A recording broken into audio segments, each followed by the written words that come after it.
Hello.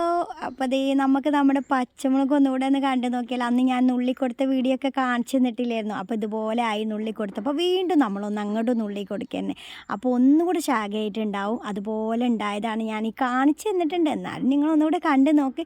ഒത്തിരി പച്ചമുളക് ഉണ്ടാവും കേട്ടോ. നമുക്കിതുപോലെ വീട്ടിലത്തെ ആവശ്യത്തിന് നമുക്ക് പച്ചമുളക് കടയിൽ നിന്ന് വാങ്ങിക്കേണ്ട ആവശ്യമേ വരില്ല. പിന്നെ ഇത് കുക്കുംബർ ഞാൻ പറയണ്ടല്ലോ, നമ്മുടെ സിമ്പിളായിട്ട് കൃഷി ചെയ്യാൻ പറ്റുന്ന ഒരു ഇതാണ് കുക്കുംബർ. നമുക്ക് എന്നും ഇതുപോലെ 2-3 കായ് പറിച്ചുകൊണ്ടേ ഇരിക്കാം കേട്ടോ. അപ്പോൾ അതുപോലെ ഇതാ ചിരങ്ങയല്ല വീണ്ടും ഞാൻ നട്ടിട്ടുണ്ട്. അപ്പോൾ ഇതാ എനിക്ക് ഏറ്റവും ഇഷ്ടമാണ് ഈ പീസ് ലില്ലി കേട്ടോ. ഞാൻ പീസ് ലില്ലി എന്ന് പറ്റിക്കപ്പെട്ടതാണ് ഓൺലൈനിൽ നിന്ന് ഈ ഓല പോലെ നിൽക്കുന്നത് കേട്ടോ. അപ്പോൾ വലുതായി വന്നിട്ടുണ്ട്.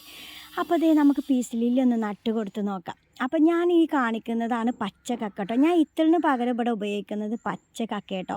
അതെന്താണെന്ന് വെച്ചാൽ മണ്ണിൽ പെട്ടെന്ന് അങ്ങ് ലയിച്ച് പോകില്ല. ഇത്തിരി ലയിച്ച് പോകുന്നുണ്ട്. നമ്മുടെ മണ്ണിൻ്റെ അസിഡിറ്റി എപ്പോഴും ഒരേ ലെവൽ ചെയ്ത് നിൽക്കും. മറ്റേത് അങ്ങനെയല്ല, അത് പെട്ടെന്ന് അതിൻ്റെ രാസപ്രവർത്തനം നടന്ന് അതങ്ങ് ലയിച്ച് പോകും. ഇതങ്ങനെയല്ല, ഇത് പതിയല്ലേ, നമ്മളെ ചെടിക്ക് വലിയ കേടും വരില്ല കേട്ടോ. അപ്പോൾ പീസിലൊക്കെ നട്ട് നല്ല സെറ്റാക്കിയിട്ട് വെച്ചിട്ടുണ്ട്. ഇത് എനിക്കൊരാൾ തന്നത്, ഹസ്ബൻഡിൻ്റെ ഒരു ഫ്രണ്ട് തന്നതാണ്. അപ്പോൾ നല്ല ഭംഗിയായിട്ട് ഞാൻ നട്ട് കൊടുത്തിട്ടുണ്ട്. പിന്നെ ഇത് ആദ്യം മുമ്പ് ഉള്ളതാട്ടോ.